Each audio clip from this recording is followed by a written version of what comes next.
Okay, we are back, and it is the episode I think some of you have been eagerly anticipating.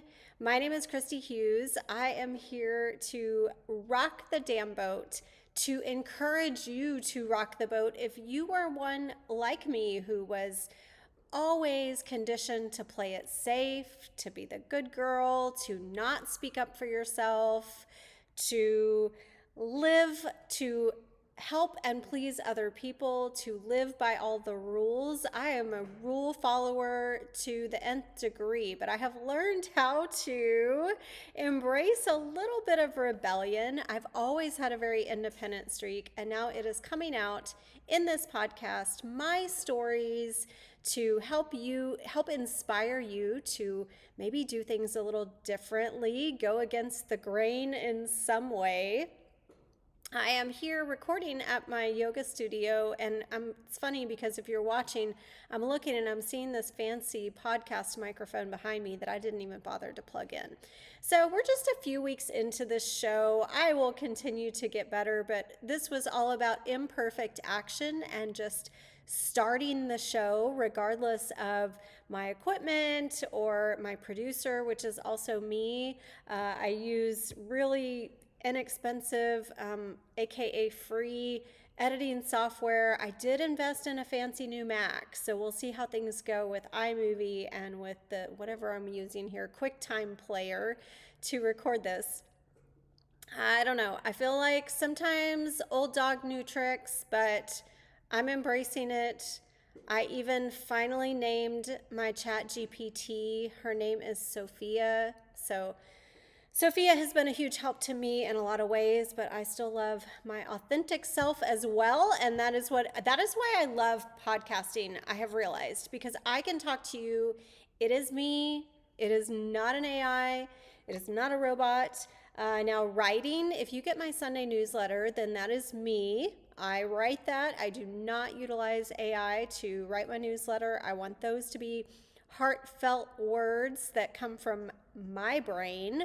That is my creative outlet, just like this is. So I'm thrilled with the early response about this podcast. It might be really different every week and really random in terms of topics. But getting back to part of the reason I started it, and the ultimate for me that is rocking the boat, is I quit my corporate job.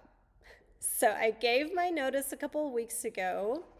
I gave them a very long lead time because, I mean, for one, I have an amazing boss and company. Really, everyone at the company is great. I have a lot of respect for my VP and the owner of the company, and so I wanted to give them enough time to maybe find my backfill before I head out. I'm also venturing into the world of self-employment. So I would love to have a little bit more of a nest egg and help them get through planning season, and that just, it worked out that way. So I can stay a little bit longer, help us get through some things that we needed to do to wrap up the year. And then I will venture out into the great unknown, creative entrepreneurship, I'm calling it. And it will entail several different things to bring home the bacon. We'll get to that. We'll get to how my retail career started and just why I'm looking for something different. I've been in it for 3 decades, so trust me, I have run the gamut of good times and bad times, and I am ready to just completely give myself over to helping other people, to helping build confidence in others. And that may or may not be walking away from a steady 9 to 5, but it might be. And if I can inspire someone who really wants to do that, and that's what we're talking about today, then that's why I'm doing this. And really, I think about, for some people, this might not be a big deal at all.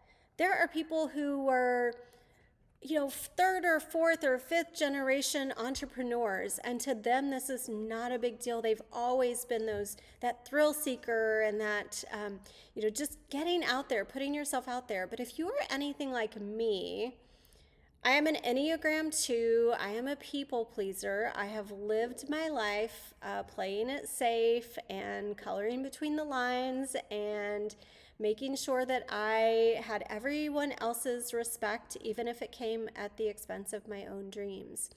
And we're not supposed to label other people's Enneagram types, but if I had to tell what my dad was, I'd say he's a 6, definitely the safety and security guy. So I was pretty terrified to tell my parents that I was doing this. I mean, I'm 50 years old and I was still a little concerned about telling my parents that I was walking away from my steady paycheck.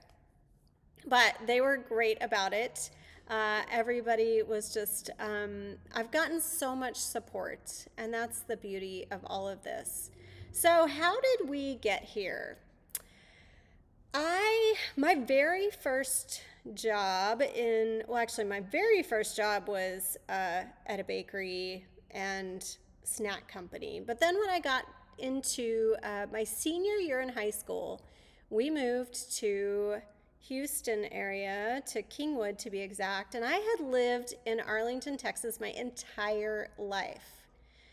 So uprooted, we moved the family down to Kingwood. I started working at the mall, and I was folding jeans at Miller's Outpost, and that was my first retail job. And when I went off to college, the best job that I could get that gave the most hours was another retail job. I worked at Cavender's Boot City. And maybe it was a little foreshadowing of me ending up being married to a guy who rides horses and us having a ranch. I don't know. But at the time, I was dating a guy who wore boots and big flashy Western shirts. And I just figured, what the heck, I will wear boots and Rocky Mountain jeans, and I will get my 30 hours a week that this job offered over the summer, which was it was pretty big for a college town to be able to offer college kids, that many hours a week, and better than minimum wage. So started my full-on retail job. I learned along the way that there was a job called a buyer.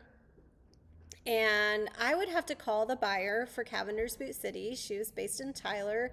Her name was Lou. And funny enough, my old boss from that job now works for the corporate headquarters for Cavender's Boot City. So he made an entire career out of CBC, as we called it.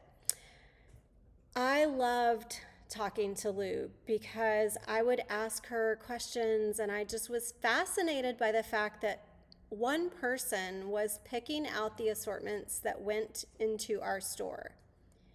And I got really fascinated with merchandising. And if I picked anything out from the store that I put on the dressing room doors, so I would pin them up. And when I pinned them up, everybody loved those outfits. We had to stop doing it because that's what would sell the best. Everything that I merchandised up there on, you take people's thought out of it and they just look at something and say, oh my gosh, that's so cute. You just make it easier for them to shop. So it was like having a personal shopper. There we go, the outfits on the wall. It's just like, what do we have today? Outfit of the day, we have Stitch Fix. We have all these things that make it easier to look stylish. And that's always been something I enjoy, is merchandising, and then found out that you could make an entire career out of that. So went off to Texas A&M. I was already at Texas A&M. I was working at Cavender's Boot City in college. When I graduated from Texas A&M, I got a job at Academy Sports and Outdoors, and I was an administrative assistant job that was a foot in the door. I remember at the time they offered me $25,000, and this was in 1993, I guess. So I don't know if that helps any younger audience figure out how far salaries have come. then you're welcome because I got offered $25,000. My dad and I sat down and looked at how I could survive on $25,000 a year if I got an apartment over near the office in Katy. And we realized I couldn't, first of all. I would have to live at home for a little while and commute. And it was a long commute, so it definitely was going to offset with gas. But we decided I would live at home for at least 6 months and that I would negotiate a little bit more in my salary. So I think I got them up to 27, maybe 27.5. And I started my big girl job at Academy Sports and Outdoors. And that job was fantastic. I was there for 12 years and I was buying for various different departments within Academy Sports and Outdoors assortment. So I started out in kids and I was helping. I was an assistant buyer for the kids department and some of the seasonal product. Had a wonderful boss, learned so much from her. And what's funny now as I think about, she was 50. I remember her turning 50 when I was working for her and thinking she did not look anything like a 50-year-old. And now I'm always grateful when people tell me, oh my gosh, you don't look 50. So if you do think I look 50, just keep it to yourself. I loved working for Dee Dee. I made so many friends at that job. Said I was there for 12 years and I ended up working in the women's athletic department. So I got to go to Portland, Oregon to see everything that Nike was coming out with. I got to go to Baltimore, Maryland and look at all of the Under Armour collection that was coming out for the next season. I felt a little bit like a celebrity. It was kind of cool getting, getting tours of these headquarters, watching all these cool videos. We would always say, oh, we drank the Kool-Aid. Every brand wants to be top of mind for you as you're picking out your products for the following seasons. And if you think about, we'll use Academy as an example. I don't remember how many stores they have today, but if you think about several hundred stores of any given retailer, the buyer is picking out the assortment that goes in every single one of those stores. I don't know that people always understood my job. And when you would say buyer, and now sometimes it's category merchant or merchant, but I would tell people I was a buyer, I don't know exactly what they thought, but I don't think they realized the magnitude of that job. So I got to pick out everything that went in every single Academy Sports and Outdoors women's athletic department. And I moved over to footwear for a while. I was, I had some tough times while I was at Academy, and they were very patient with me. I got my divorce while I was there and started, just drinking, partying, not always the best employee. And this is no secret. I've talked about this in my memoir, Strong Roots, Wayward Soul. So I am not telling any secrets here or fessing up to any big skeletons in my closet. I'm literally an open book. I don't have one sitting next to me, but literally an open book. I stayed there for 12 years. I moved on to Charming Charlie, so I decided that I wanted to be a little more on the fashion footwear side of things. And I took this other job and moved over there, and that was a lot of fun picking out product. The environment itself was pretty tough. So the girls were all pretty young. I felt like my age and my level of experience were not valued, which was really interesting because I was hired for my experience. And I think some of the younger people that were in that office just didn't look up to someone with that experience. They wanted to have their own ideas about things, and I totally get that. I was not their favorite boss because I wanted everybody to be kind of, imagine this, respectful and professional. And I stayed there for a year, And that year was not the greatest professionally, but it was certainly one of the worst personally. I was dating someone 10 years younger than me who was a raging alcoholic. I moved to Arizona to get a fresh start. And I had already interviewed with PetSmart's headquarters in Phoenix, Arizona. And I passed on the job the first time the one that they offered me to come out and interview for. I wasn't really interested because it was a lateral move. And at that point, I had, I don't know, 12, 15 years of experience as a buyer. So I wanted to move up. Once things got pretty ugly at home, I decided that I saw another job posting for PetSmart and I decided to take a chance, reach back out to the recruiter, and I got that job. And it was still a lateral move, but it was in a little more interesting of a department and category. It seemed like it had a lot of room for growth and opportunity. And it's one of the many breadcrumbs that I left myself throughout my life. And one of the things that I love to think about as it relates to the way things unfold, and especially when you get impatient about where your life is headed, that you will look back later and you will see that there were little choices, little decisions that you made that led to bigger and better things. You did not see it at the time, and that's normal. And when I ended up taking this job, it led me into a complete career change a few years later that would not have presented itself had I not taken that role at PetSmart.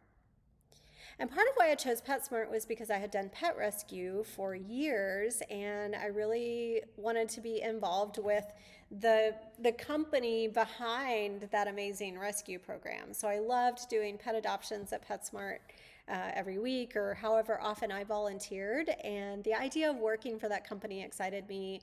PetSmart charities, I still see people that I was in contact with at the corporate office that are involved with PetSmart charities, and it just makes me feel really good that working for that company meant that I was involved with helping save animals' lives. So I was in Phoenix, Arizona at that job for about 4 years.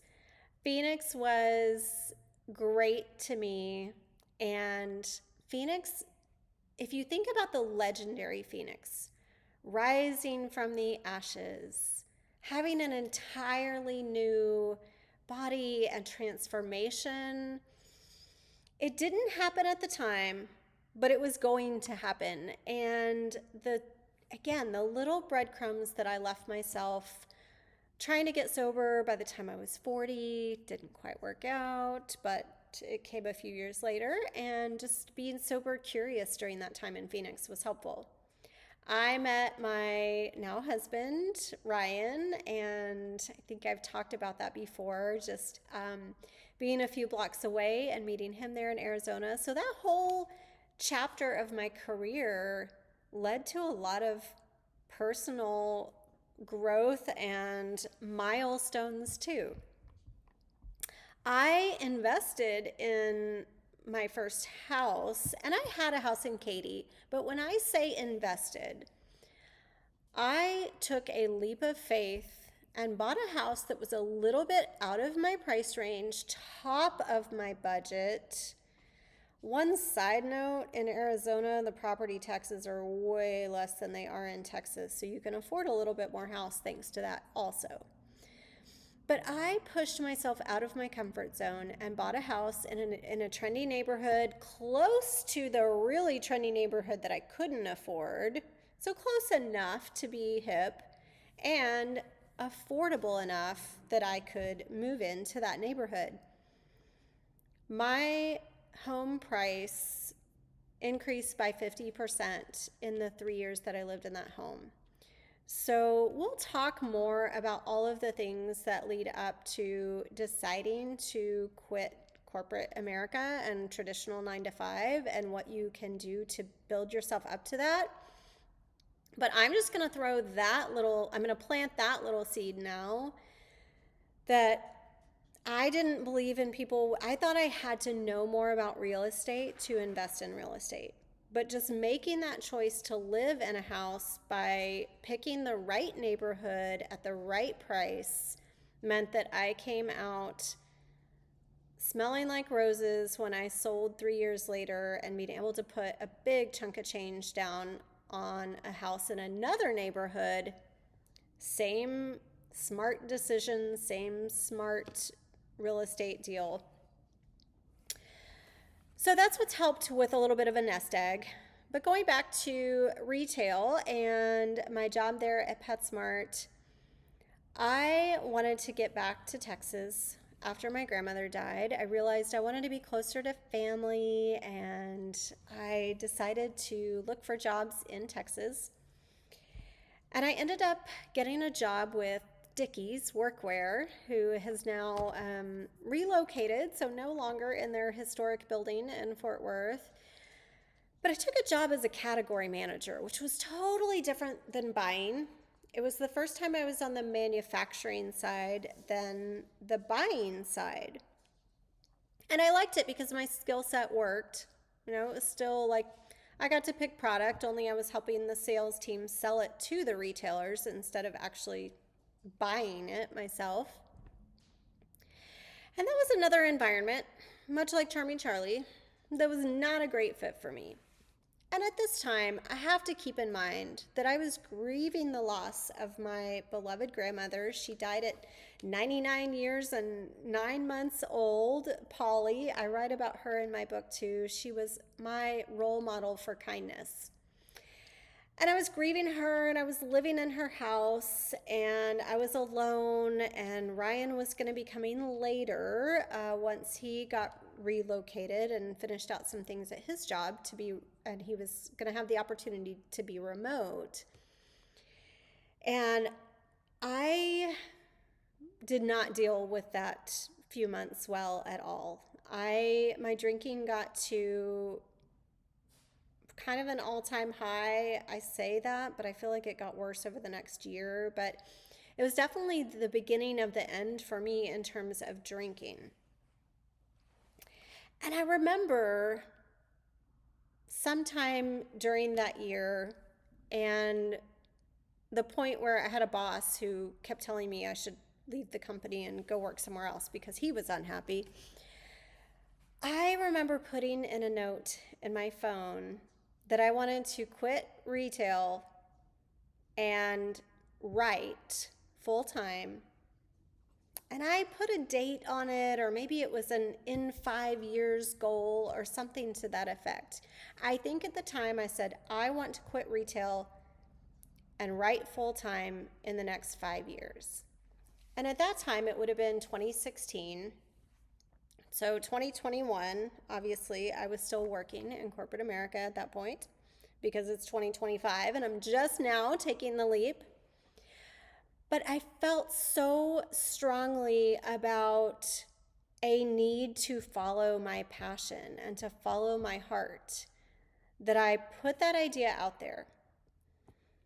And every time I couldn't save enough money, or I would come to the end of the year and I didn't have as much in savings as I wanted to afford this opportunity, I would get so upset with myself because I knew at that point in 2016 that there was a different path for me sometime in the future. I kept going. I left Dickies when I had the opportunity to become a salesperson. So that was the little seed that was planted, or the breadcrumb that was left. In Phoenix was one of the companies that I worked with and bought from, had an opening on their sales team. My old boss from PetSmart reached out to me and she said, hey, I'm leaving my position. Do you want to throw your name in the hat? And I said, absolutely. It would be my first remote position. It would be in sales, which would just be the other side of the desk from where I'd been for 15 years of my career. It was going to be fine. Even though I never pegged myself a salesperson, I knew that this was account management, which was going to be a little bit different. Account management means, you really partner closely with your buyer. and you get to make decisions together as opposed to cold calling. Now, if I had ever had to have a sales job that was more like cold calling, I would have run for the hills.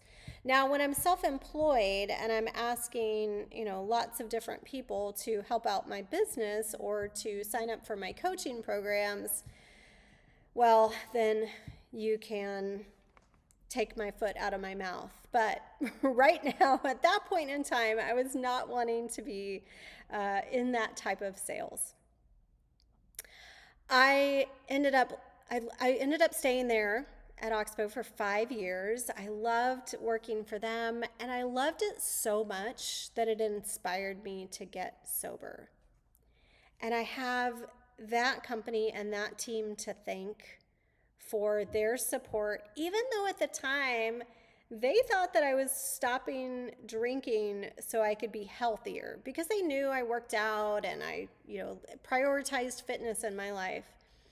They did not know that I was tired of getting completely hammered at trade shows, suffering my way through long days at the booth, trying not to smell like the cigarettes that I smoked the night before. I knew I couldn't fool anybody anymore.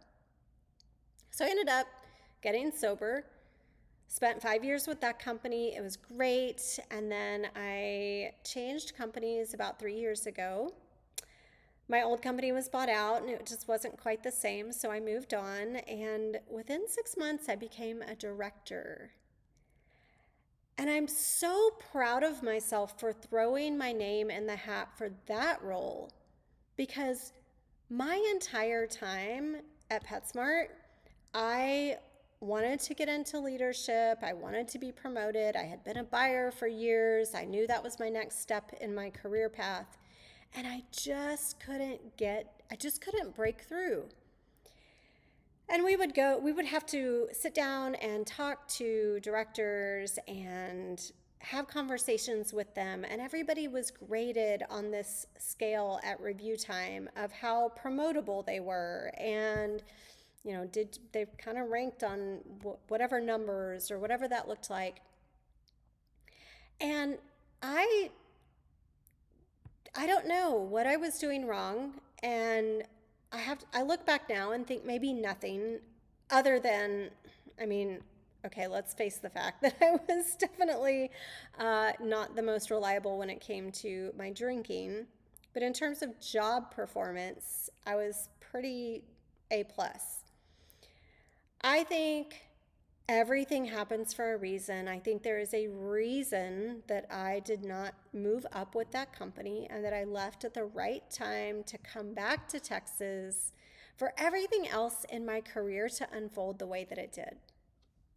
Again, I am not playing a victim here, because I, in hindsight now, 7.5 years sober, know that I was not giving my all in terms of being reliable, with attendance. So I own that stuff. Okay, I own that. I also know that I gave 110% when it comes to, job performance, and I have continued to do that. And I've just been that much better at it now that I'm clear-headed all the time. So I've loved being a director, after I also said I was never going to do this either. So I was never going to be in sales. When my last company got bought out, the new head of sales asked if I wanted to lead a team, and I said no. I said I have too many personal projects. I'm writing a book. I am leading retreats. I do not want to lead a team. And I meant it at the time. And when I had the opportunity to lead a team at this company, I jumped at the chance, because I've been working under an incredible VP who I think very much like. And so, not that you don't want some healthy conflict or healthy debate, but it is nice to make decisions and know that you're going to be fully supported. I have managed a team of very different personalities that have taught me so much. It's incredible. We don't always see eye to eye, nor should we. And I hope that my experience as a buyer has helped teach them how to have conversations in a different way and to know what the other side of the table is thinking. I realized when we sold Hamilton and I could walk away with a pretty big nest egg to support a non-traditional job that I needed to jump at the chance. I have been wanting this for my life for years. If I go back to 2016 and laying that idea out that I was going to quit retail and write full time, what did I let stop me then? The idea that writing and the publishing industry has changed so much that that wasn't going to be a possibility.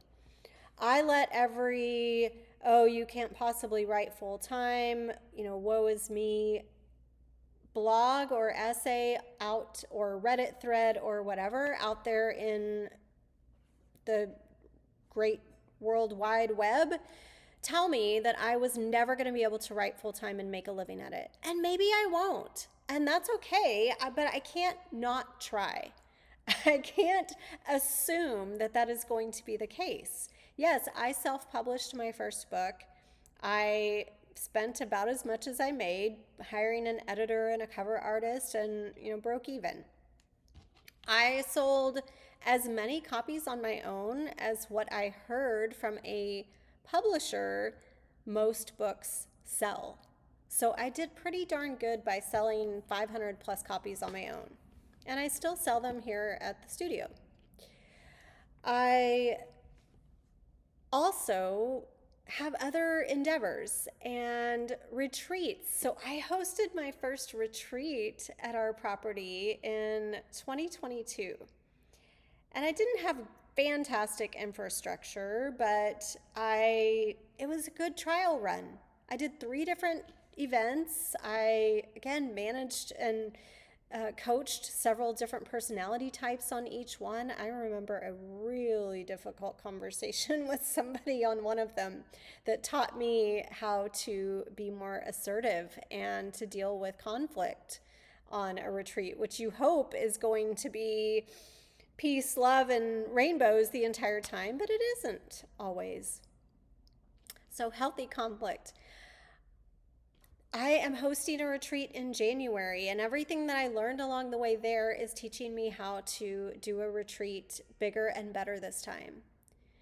So I have all of these seeds that I have planted, all of these breadcrumbs that I have left for myself, wanting to writing a blog since 2019. So I've been writing a blog for 6 years. People telling me they wished that I would write another book. How can I possibly have time to write another book when I'm working a full-time job and running a yoga studio? I want to do more public speaking engagements. This has been a great format for me to get practice, and I've done a couple of public speaking engagements at conferences that I was already going to be at, but I have not been able to put my name in the hat for any others because they involve travel and I have a full-time job. There are people who make a full-time living public speaking. I took a big workshop from Jess Ekstrom, and she's one of the best when it comes to keynote speeches. I have laid all the groundwork. I have done all the research. I have trained for this. I have trained for this moment to leave corporate America and follow my creative pursuits full time. I have taken a very expensive mic drop academy training with Jess for public speaking. I have run 3 retreats. I have self-published a book. I have coached women. I've done a virtual coaching program, and I have another one coming up in January. I have done all the things. It's like going out and getting 5 different degrees because you think that after you get this 5th degree, you're going to be ready to go out and have whatever career that you want. I have to stop making excuses for why this is not going to work, and I have to embrace the possibility that it will. It was a very difficult conversation with my husband, and that's going to be a whole episode on its own. I'm really hoping that he'll come on and be interviewed, but we'll see how that goes. Either way, I want to make sure that he's represented with his side of the story, but this is, of course, terrifying him and everyone in my life who depends on me for, paying bills and being that practical person for my entire life. Like, they're surprised, and I don't blame them. I'm surprised. Saying those words to my boss, I'm leaving, it was the most surreal experience of my life. Like, I have quit jobs before, but usually it's because I'm miserable and I want to go find another job. But to actually leave on amazing terms has been really different, and it's been rewarding. Now, is my mind and my heart already fully into all of the things that I could do if I had those 40 plus hours a week back? Absolutely. But I'm committed to them for a little bit longer and helping them through planning season. And then, I'm going to do this thing full time. The podcast is just one piece of it. I do love this. I need, I don't know, something like 10,000 streaming hours to start making money. So please share this podcast with your friends. Subscribe, follow on all the platforms, Apple and Spotify. I am ready. And one of the things that when I talk about rocking the damn boat, like, first of all, for my family and most of the people I know, leaving corporate America to follow your dreams is rocking the damn boat. I mean, that is a big deal. But for me, myself, like, I am pushing myself so far out of my comfort zone to believe that this could happen for me and to put my faith in my skills, because I am one who does not give myself enough credit. Ever. Ever. And it's almost annoyingly like a bad character trait at this point. I'm not exactly sure what to do about it, but I do not give myself enough credit. So I'm trying to own that and own my badassery that's what I said when I turned 50. This is the decade I'm going to own my badassery. Started this podcast. I am talking about things that I have not traditionally talked about, and this is where we're at. So I am owning that, and I'm giving myself credit where credit is due. Jen Pasteloff, I went to a workshop of hers, and she said, give yourself a fucking medal. So I am doing that. I wrote a book. I hosted retreats. I am leaving a steady 9 to 5, very healthy paycheck to go out and pursue my dreams. And if that sounds like something you want to do, I would love to hear about it in the comments. Said, please like, subscribe, follow, all the things.